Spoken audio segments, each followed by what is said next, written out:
다윗의 뒤를 이어서 솔로몬이 왕 위에 앉았습니다. 어제 말씀에서는 다윗이 솔로몬에게 마지막 유언을 남기는 말씀이 바로 어제 말씀이었습니다. 그리고 다윗은 이제 생명을 다하고 다윗성에 장사되었는데요. 어제 그 말씀 2장 12절 오늘 말씀 바로 전해 보게 되면 이렇게 마무리를 하였습니다. 솔로몬이 그의 아버지 다윗의 왕이 앉으니 그의 나라가 심히 견고하니라. 이스라엘이 심히 견고해졌다라고 말씀하고 있죠. 어떻게 이스라엘이 심히 견고해지느냐라는 것이 이 뒤에 나오는 그러한 설명이라고 할 수 있습니다.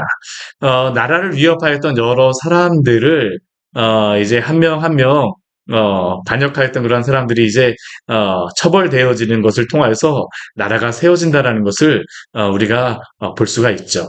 오늘 말씀해 보면 첫 번째 그 사람이 바로 아도니아입니다. 이 아도니아는 어떠한 사람이었습니까? 바로 우리 1장 말씀에서 솔로몬의 그러한 왕위를 어, 아, 빼앗기보다는 자신이 왕이 될 거라고 생각하였던 그러한 사람입니다. 내가 바로 왕이다. 내가 바로 왕이다. 그러나 그의 그러한 계획은 성공하지 못하였습니다. 그러나 그 마음속엔 어떨까요? 여전히 그 마음이 있습니다. 오늘 13절 말씀을 보게 되면 학기세 아들 아도니아가 솔로몬의 어머니 바세바에게 찾아왔습니다. 다시 찾아오는 게 쉽진 않습니다. 솔로몬의 어머니 바세바에게 다시 찾아오는 이유가 무엇일까요? 이게 바세바가 생각하기에도 왜 찾아왔지? 그런 겁니다. 그냥 질문을 해요. 화평한 목적으로 왔느냐? 아도니아가 대답을 합니다. 화평한 목적이니. 화평한 목적으로 왔느냐? 화평한 목적이니. 도대체 무슨 화평한 목적으로 왔을까? 여기 화평이라고 하는 그 단어는 어떠한 단어냐면 우리가 자주 사용하는 샬롬이라고 하는 그런 단어이죠. 샬롬? 샬롬. 이렇게 대답을 하는 거죠. 너가 화평한 목적으로 샬롬으로 왔느냐? 샬롬으로 왔습니다. 그런데 우리 13절 말씀을 보게 되면 이 샬롬이라고 하는 단어가 두 번만 쓰인 게 아니라 잘 보게 되면 그 어원에서 나온 단어가 세 번 쓰였습니다. 어, 무엇까지 쓰인 거냐면 솔로몬도 사실은 이 샬롬이라고 하는 그러한 단어에서 나온 그러한 이름입니다. 솔롬이란 이름 자체도 평화의 그러한 평화라고 하는 그러한 이름이 그의 이름이죠. 평화의 그러한 왕이 되었을 때에 아도니아가 이 바사바이가 질문합니다. 그 아도니아가 왔을 때 질문한 거예요. 너가 샬롬으로 왔느냐? 네, 제가 샬롬으로 왔습니다. 샬롬이 있어야 되겠죠. 근데 이 뒤에 말씀을 보게 되면 샬롬이 있지는 않습니다. 아, 이 아도니아가 바세바에게 한 가지 말씀드릴 게 있다라고 해서 말하기 시작하는데 그가 말하는 그러한 내용을 보게 되면 참 이게 이 말을 해도 되나라는 그런 그 말을 지금 아도니아가 하고 있습니다. 이 왕위는 내 것이었고 아직까지 아도니아의 마음속에서는 그 솔로몬이 앉아있던 그 왕위가 자신의 것이란 겁니다. 이 왕위는 내 것이었습니다. 온 이스라엘은 다 얼굴을 내게로 향하여서 왕으로 삼으려고 하였습니다. 잔치자리의 그 느낌은 어땠을까요? 자기가 왕이 되어진 그러한 느낌이었죠. 아도니아여 만세수를 하옵소서라고 하는 그러한 소리와 함께 자신이 당장 왕이라고 생각을 한 것입니다. 모든 이스라엘의 그러한 얼굴이 다 내게로 향해서 왕으로 삼으려고 하였었는데 결론 어떻게 됐습니까? 그 왕권이 솔로몬에게 돌아갔습니다. 아도니아도 인정을 합니다. 여호와께로 말미암았습니다. 근데 그 마음속에서는 여전히 어떻습니까? 이 자리는 내 거야. 이 자리는 내 거야. 그러한 가운데에 아도니아가 바세바에게 한 가지 청이 있어서 왔습니다. 나에게 한 가지 소원이 있습니다. 이 소원만 들어주십시오. 바세바에게는 이 소원이 무엇처럼 들렸을까요? 이게 마지막 소원이니까 이것만 하고 나면 더 이상 뭐 왕위를 바라지 않겠습니다라고 그렇게 들리는 소원으로 들렸을 것입니다. 그래 한번 말해봐라. 그러자 아도니아가 무엇이라고 얘기하냐면 수넴 여자 아비삭을 내게 주어서 아내를 삼게 하옵소서. 이 수넴 여자 아비삭은 어떠한 여인입니까? 다윗의 마지막 그러한 수종을 들었던 여인이 바로 이 수냄 여자 아비삭이었었죠. 다윗이 그 체온을 높일 수 없을 때 이 아비삭이 수종을 들면서 다윗과 함께하였습니다. 물론 다윗이 이 아비삭을 취하진 않았기 때문에 아직까지는 처녀라고 이야기를 처녀입니다. 그러나 다윗과 함께 있었기 때문에 엄밀히 말하면 또 그 여인은 어떠한 여인입니까? 다윗의 후궁이라고 할 수 있습니다. 다윗의 후궁이고 또 어떻게 보면 처녀이기도 하고 이렇게 보면 저렇고 저렇게 보면 저렇고 그러니까 이 아도니아는 어떡한 겁니까? 이 아비사락이라고 하는 여인이 아직까지 처녀고 그렇기 때문에 얼굴도 예쁘고 그러기 때문에 나의 아내로 주십시오. 제가 아내로 삼겠습니다. 나의 마지막 한 가지 소원입니다. 바세바는 그러한 그 소원을 듣고 나서 내가 너를 위하여 왕께 말하리라 라고 이야기를 합니다. 근데 이 아도니아의 마음속에서는 왜 이런 걸 할까요? 이게 중요한 그 사건이 한 가지 있는 게 바로 앞에 그 다윗이 예전에 압살롬에게 쫓겨갔을 때, 압살롬이 반역을 했을 때 가장 먼저 행하였던 것이 무엇이었습니까? 다윗의 후궁을 취하였던 게 바로 이 압살롬이었었죠. 오늘 아도니아가 지금 와서 이 아비삭을 달라라고 하는 것은 그가 이것이 한 가지 소원으로 말하는다라고 하지만 그 마음속에는 여전히 왕에 대한 포기하지 못하는 마음이었죠. 이게 한 가지 소원이라고 이야기하지만 그 한 가지 소원이 어디로 다 지금 향하고 있다는 걸 알고 있으니까 왕의 자리까지 향하고 있다는 것이죠. 여전히 반역에 대한 그 마음이 있는 겁니다. 여기에 대해서 두 가지로 사실은 생각할 수 있습니다. 이 아도니아라고 하는 그런 사람이 정말로 뇌가 깨끗한 사람, 순진한 사람, 예, 그런 사람이라고도 해석을 하는 그러한 분들도 계세요.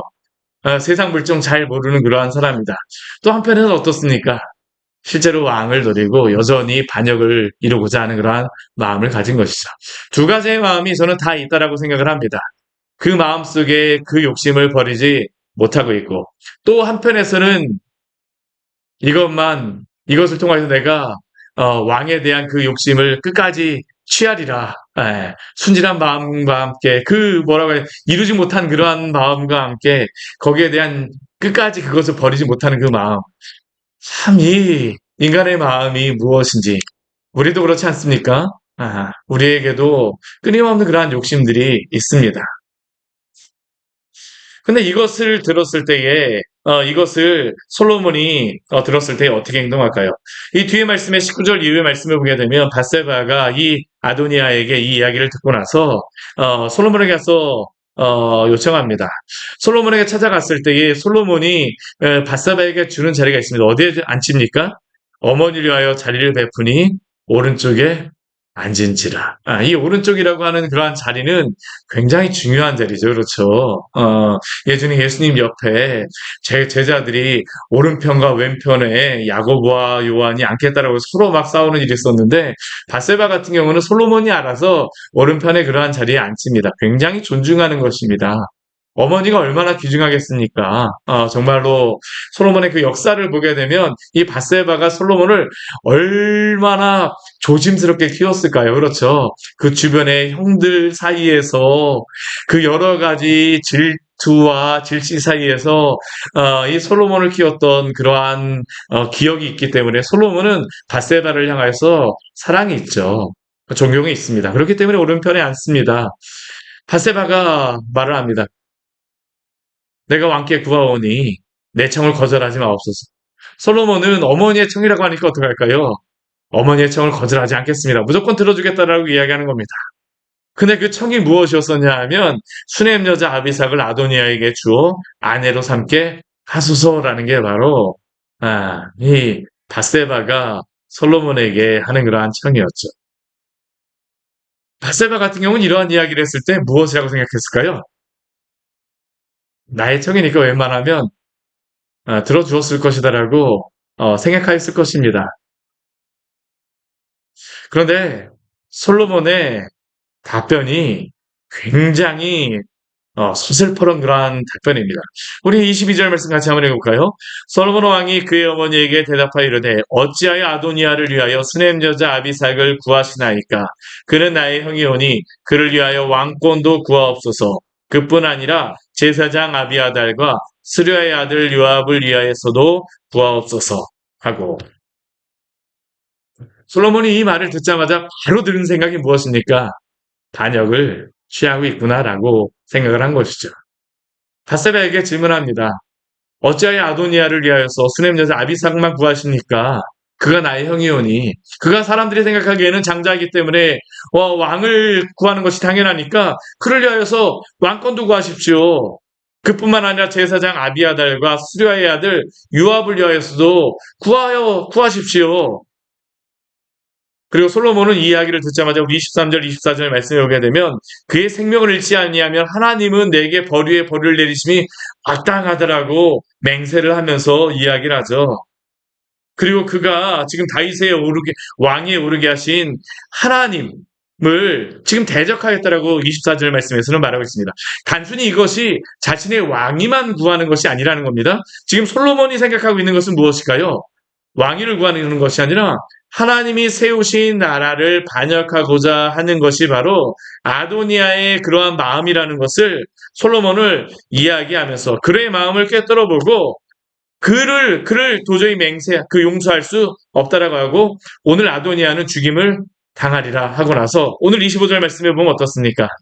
솔로몬이 아도니아를 쳐서 죽였다라고 말씀하고 있습니다. 이런 것들을 통해서 나라가 견고하게 된다라고 우리가 알 수 있죠. 그런데 오늘 우리가 이 말씀을 통해서 나라가 분명히 견고해지는 것은 맞습니다. 그리고 이 뒤에 말씀에 보면 어떠한 말씀들이 나오냐면, 제사장 아비아달도 그렇고 수리아의 아들 요압도 어떻습니까? 이제 처형을 당하는 그러한 말씀이 나옵니다. 근데 우리가 이 말씀을 통해서 한 가지 좀 생각해 볼 게 있습니다. 그게 뭐냐 하면, 만약 다윗이라고 하면 이러한 상황 속에서 어떻게 행하였을까라는 그러한 질문입니다. 솔로몬이라고 하는 그러한 왕은 숙명적으로 다윗과 비교될 수밖에 없는 왕입니다. 이제 이스라엘의 모든 왕들은 그들이 왕을 마무리할 때에 항상 평가의 기준이 무엇일까요? 그가 평생 다윗처럼 행하였더라? 혹은 행하지 아니하였더라라는 게 바로 이 이스라엘 왕들의 기준이 되어지는 것이죠. 그렇다면 솔로몬이 지금 여기에서 아도니아를 나라를 견고하게 하기 위해서 처형을 하게 되어지는데, 다윗이라고 하게 되면 어떻게 했을까요? 우리가 다윗의 그러한 왕권을, 다윗이 왕위를 행할 때 그러한 모습을 보게 되면, 그가 그 나라를 다스리는 분명하게 나오진 않지만, 그가 그 사무엘 상하의 말씀을 보게 되면 다스리는 기준이 있습니다. 이스라엘 그 바깥에 그러한 그 백성들이 쳐들어오는 것에 대해서는 다윗은 전혀 용서하지 않습니다. 하나님의 나라를 정복하고자 하는 그 이방 민족에 대해서는 하나님의 이름으로 가서 그 전쟁을 벌이고 그들에 대해서는 분명하게 처단합니다. 그러나 이스라엘 그 나라에서 반역을 일으키는 사람들에 대해서는 어떻게 할까요? 최대한 다 포용합니다. 아브넬도 사실은 그러한 사람입니다. 에, 그 요압이 죽이고자 하던 아마사도 그렇습니다. 다 반역을 일으키고자 다윗의 반대편에 있었던 사람입니다. 사울이 죽었을 때에도 다윗은 어떻습니까? 그를 위하여서 슬퍼하며 노래를 불렀습니다. 압살롬이 죽었을 때에도 다윗이 얼마나 슬퍼하였는지, 다윗이 슬퍼하는 그 모습을 보고 주변의 사람들이 다 흩어질 정도였습니다. 요압이 가서 그 다윗을 진정시키지 않았으면 반역이 일어날 것이다라고 이야기할 정도가 바로 이 다윗의 모습이었었죠. 아마 다윗이라고 하게 되면 아도니아가 이렇게 행동하였을 때 조금 약간 다르게 행동하였을 것입니다. 하나님의 나라는 어떻게 이루어질까요? 물론 하나님의 나라는 철저하게 하나님의 공의가 이루어지고 하나님의 정의가 이루어지는 나라입니다. 그러나 그 한편에서 또 무엇으로 하나님의 나라는 이루어집니까? 사랑으로 하나님의 나라는 이루어지는 줄 믿습니다. 우리가 이 솔로몬의 그러한 뒤의 행적을 보게 되면 참 안타까운 것이 무엇이냐 하면, 다윗이 앞에 그 유언을 하면서 세 사람에 대한 처분을 이야기합니다. 누구였었나요? 우리 앞에 보게 되면 요압에 대하여서 이야기하고요.